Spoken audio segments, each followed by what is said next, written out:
So hyper-targeting, one of the challenges that we see today is that there are endless options online where to market. Here are just some of them. We have Google Ads, Instagram, we have Bing, Facebook, Yahoo, YouTube, AdRoll, LinkedIn, and the list just goes on. These are just sort of the biggest players out there. But hyper-targeting, it's really understanding, before you do any of this, who is my market? Who am I going to be going after? And tools like Google, they provide you what's called in-market segments, meaning that Google, again, whether we like it or not, the reality is that Google knows everything about all of us because we are all online. We all make searches online. Google knows what we're searching for. They know how much time we're spending on websites. And they're not doing this to be Big Brother. They're doing this because they need this data to be able to provide better marketing tools to businesses like you. So in-market segments gives you the ability to identify segments within Google of people that are in the market for your product or for your service so that you can target them directly at the very top of the funnel when it comes to brand awareness. In the old days, people were thinking, well, I'm just going to put some ads on an industry-related website. And you're hoping that your audience will at some point go to that industry-related website, hopefully see your ad, and maybe interact with it. Well, that's the thing of the past. That's been gone for many years. Now, the way that the platform works with a top-of-funnel advertising is you can find the market segments. So myself, for example, right now, little secret about me is that I'm a Christmas buff. We have one of those crazy houses with 20,000 lights in our front yard. So I'm always looking, for cool Christmas stuff. Well, guess what? Right now, I see a lot of advertising on Google and everywhere that I go, websites that is Christmas related because Google knows that. So just like marketers are targeting their Christmas related products to me, we can do the same and you can do the same for your business. So understand who your market is, and the nice thing about this is that now you can market to them regardless of where they go. They could be watching the scores in the NHL. They could be checking the weather, like you saw in that sous vide example a few slides ago. Wherever you are, they can be exposed to your brand because you're now targeting your market, your audience, the people that you're interested in, not where they tend to visit. You can also create custom audiences based on that. So people that are more likely to have an intent to buy from you based on their purchase behavior. So all of these tools are available at your fingertips as long as you know how to use them, how to interpret them, so that you can do this hyper-targeted marketing. But before you do any of those things, spend the time. And this is just a simplified graphic from Google of one of the many, many different purchase paths that people take in an industry. So take the time before you do any of these things and think about what are my potential buyers, what are they likely to do, as far as steps. Maybe put on the shoes of your buyer and figure out, okay, if I was a buyer, I would probably do this and this and this, and try to more or less replicate that. Talk to your existing customers and see if you can find out any of them that bought anything that initially came from an online search or something. Just ask them, well, how did you find out about us? And have a conversation. This is not a 30-second conversation, but get a little bit more in depth to understand their behavior. What are the things, the steps that they took before they became a customer? So that based on that, you can now start to really define your strategies along every step of the funnel. The next one is remarketing and retargeting. All of us think that, yes, we go to a website and then these ads follow us and they're annoying and we hate it. Well, it is partly true because most marketers, they just don't know how to use it. And they annoy the heck out of their visitors by retargeting this constantly. So you have to be careful. You can't overdo it because then it's just too much. But there's a lot of options that you have with remarketing. It's not just about remarketing to everybody that came to the website. You can be very specific on how you remarket to them. You have sequential retargeting so that you can actually have a sequence of different events that happen. Once they've seen an ad enough times, they can be shown as a different type of remarketing ad, and then a different one. So you can actually craft out a bit of a story to try to slowly push people through that consideration stage to eventually become a customer. You have time delayed, so you can say, I don't want to retarget anybody right away. Let's give them a week, give them 24 hours, give them a month, whatever you think is necessary in your business or in your industry. Make sure that you have an offer without retargeting. You have to give them that magnet. What is it that you wanted to do and why should they come back? And you gotta change it, you have to refresh it. Don't think that putting an ad is going to be the same ad you're going to be running in 3 months, 6 months, and 12 months. All your advertising has to be refreshed constantly. Otherwise you're going to get ad fatigue, meaning that people just become blind to everything that we see because that's who we are. Think about all of us, how often we're exposed to advertising. Everywhere we go, we have advertising. We go to Safeway to buy groceries and the handle of the shopping cart has advertising. It's ridiculous. So we've all become immune to it, we just don't see it anymore. But if you pay attention, all of a sudden, if something is relevant to us, we pay attention to it. Well, with your retargeting and any other type of advertising, be relevant, be fresh, be unique, be different, to get that attention and get people to actually interact with your brand. You have the possibility, if you have a CRM, there is possibility of integrating your CRM data to some of the platforms so you can retarget to your actual customer base. You have email retargeting, especially if they're using Gmail. It's very easy to do those kind of things. But what's interesting about retargeting is that there's also similar lookalike audiences, meaning that if you have these customers that, or these potential prospects that came to your website, but they didn't take an action, now Google knows the profile of those people. So Google can actually find an audience that is similar to the ones that actually came to your website, and potentially you can target them as well. So you can actually reach and expand your marketing to similar people that have come to the website. So retargeting is not necessarily for those visitors, but for other ones as well. Huge area. I wish I could spend 2 hours just talking about content marketing, but I only have one slide, sorry. But content marketing, especially in your industry, it's one of the most important things. You have to develop actual content that your customers want to engage with. If you have your decision makers are highly technical people, well, develop highly technical content for them. If your decision makers are C-level executives that they don't get the technicalities of how a piece of equipment works, well, don't show them marketing and advertising or content that talks about how the equipment works. They don't care. They just don't. Give them things that actually work for them. So spend the time to craft content that actually makes sense and that your customers want to engage with. This is typically the most intensive component of any campaign because you have to dedicate time. If you're not willing to dedicate time to write quality, engaging content, don't bother. You're just going to be wasting time. You will create content, you'll put it on your website and it'll be there, but it'll be pretty much useless. So spend the time.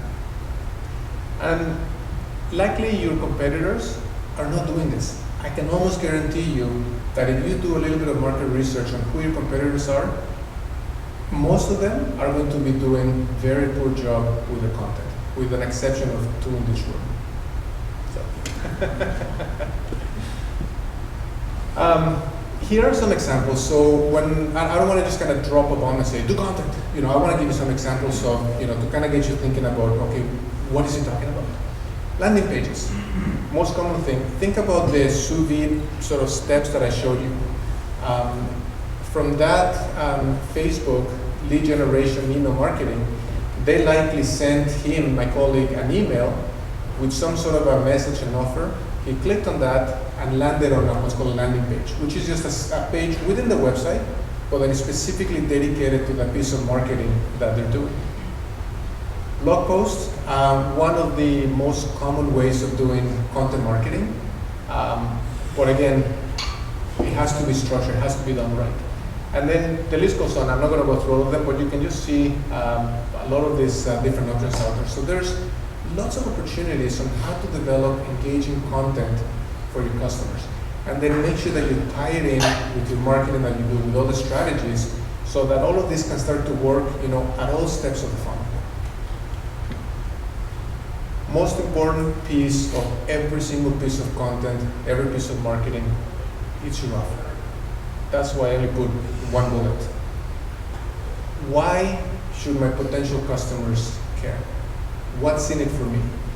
And let's just talk about the obvious. We tend to be, even though we don't like to say it, but we tend to be selfish people for many things, especially when it comes to marketing.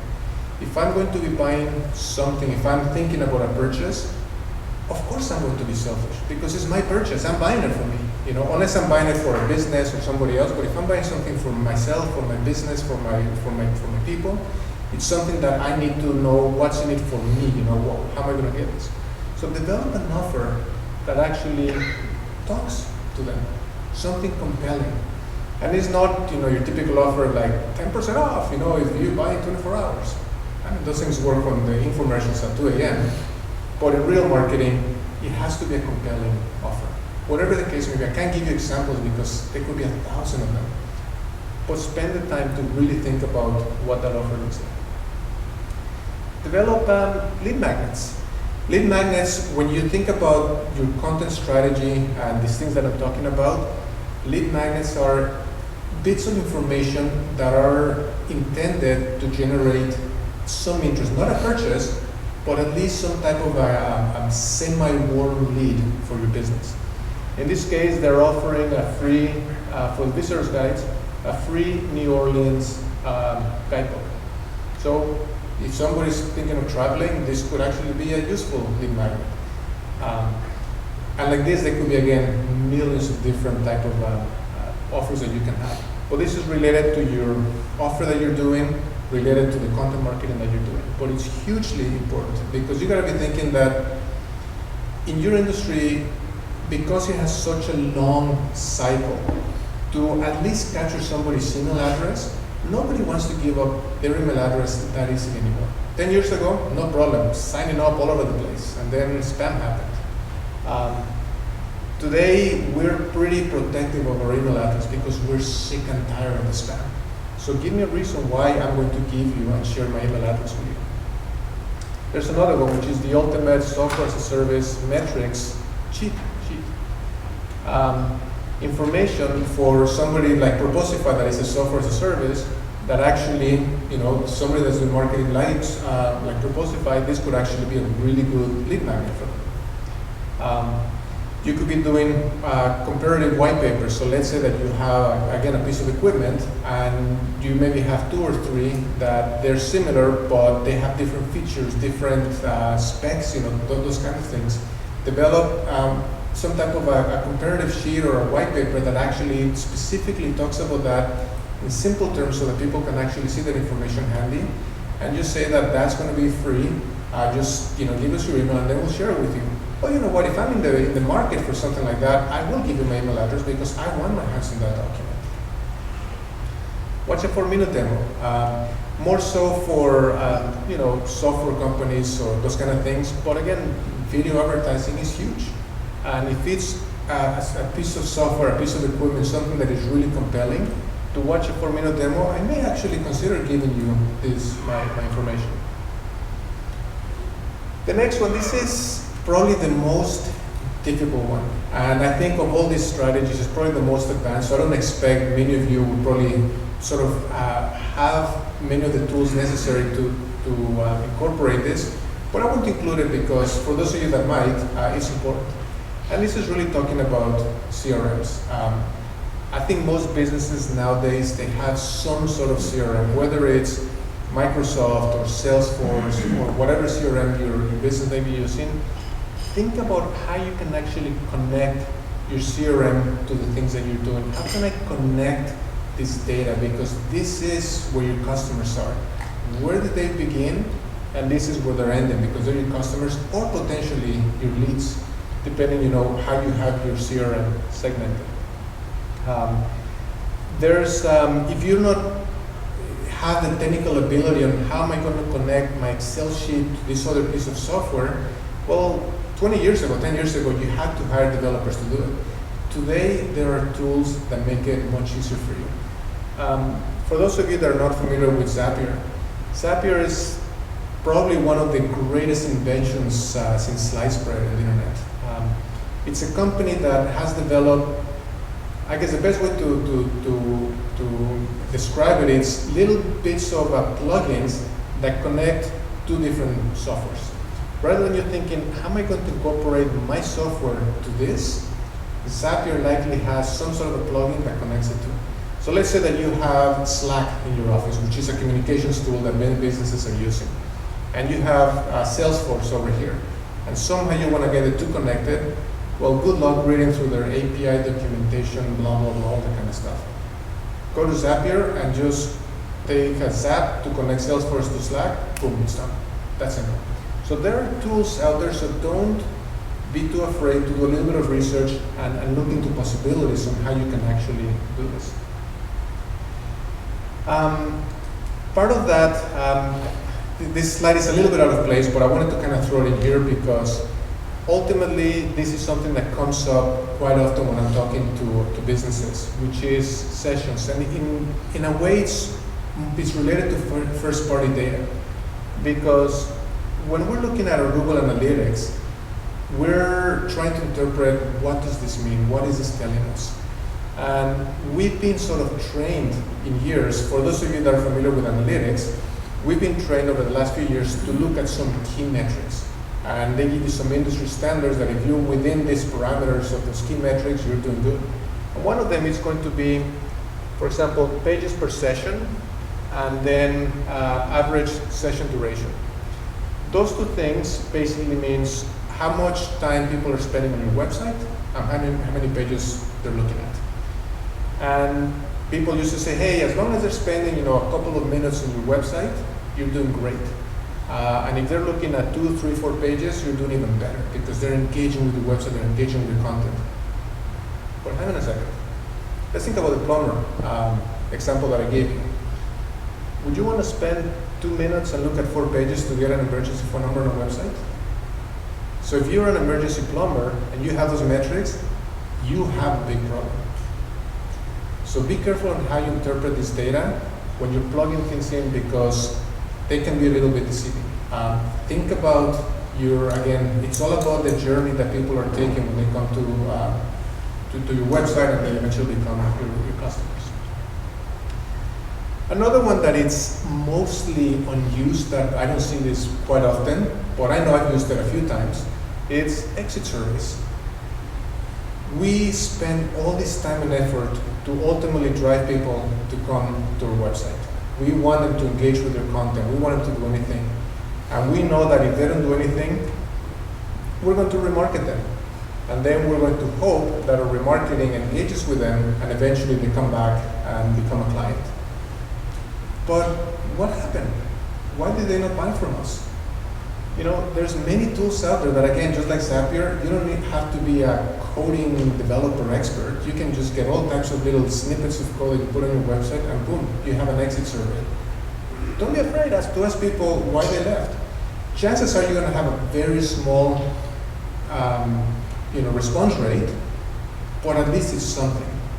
If somebody doesn't like it, they'll just close it and leave. They don't. It's not like it's preventing them from going somewhere else. It's just an extra thing saying, hey, by the way, use some friendly language. Hey, just wondering, why are you leaving? Did you not like my content? You can get a little bit, funny about it.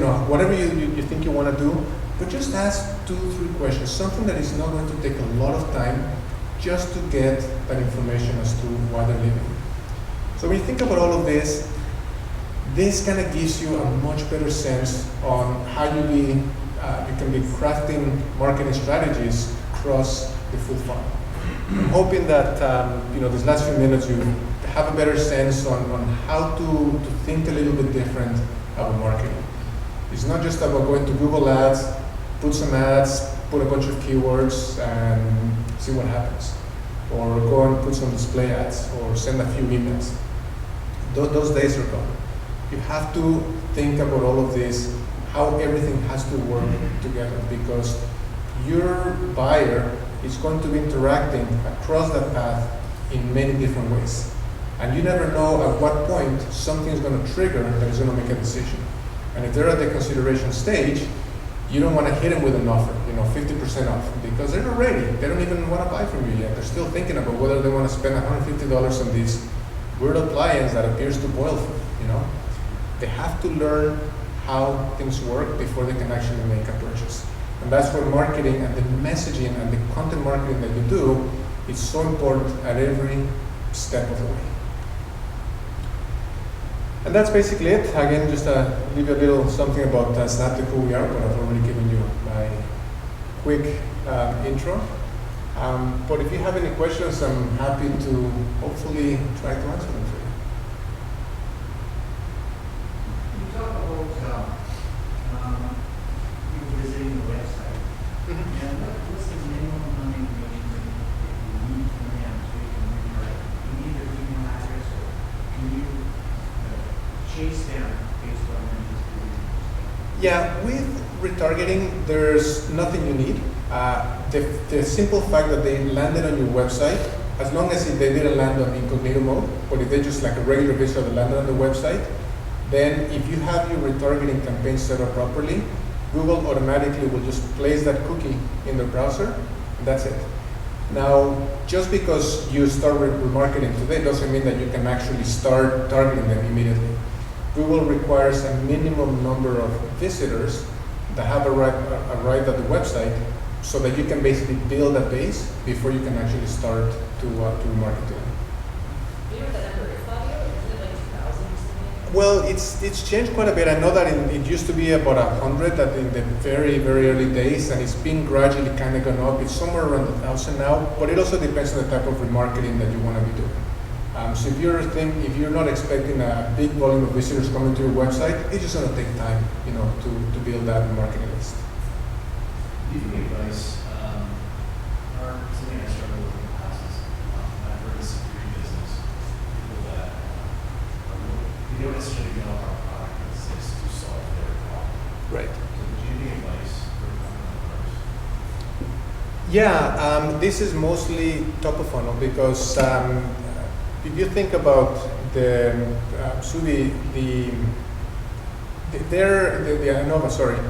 they're in a very similar industry. There's no awareness that there's such a great product out there. So they understand that, and they put a huge emphasis on the top of funnel strategies, which is to create that brand awareness, because you have to make people aware of your product or your service. And unfortunately, if you go on Google, you've probably experienced this, that you try to come up with a Google campaign with search keywords, and you see that there's very little volume of people looking for your service. So when that's the case, you have to create that awareness. So the top of funnel strategies for brand awareness, that's when they play a huge role in that. But you have to be patient, because that's going to take time. In this case, that example with Anova, it was a 6-month sort of cycle that it took.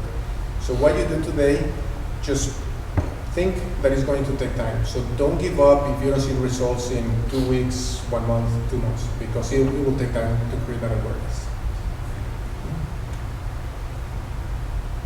Any other questions? I got another one. I got a computer. Okay? And you talked about word of mouth not being effective. Yeah. I was talking to a buddy the other day about ball, and then I got something on my phone telling me I should buy ball. So they are tracking it.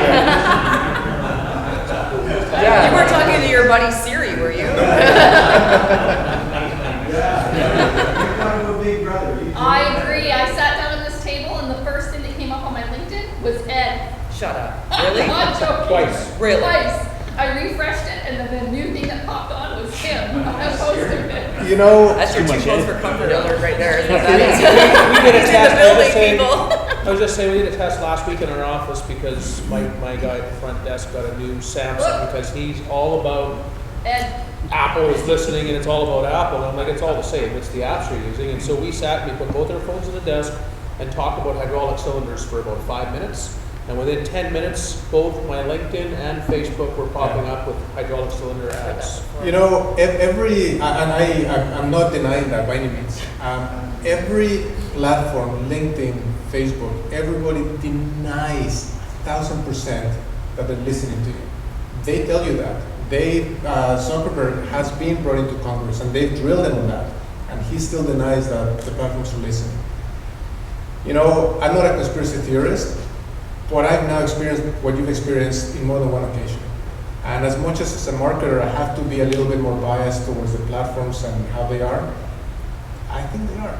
If you read the agreement that you hit okay. The 16 I agree. pages. I agree. You agree with that? Your soul over it. And it specifically asks for permission for your microphone, so Yeah. they're listening. You know they are. Yeah. Yeah. Unfortunately, Your camera and your microphone, they want to watch you next. yeah. You know, unfortunately, we can't market directly to people that are listening.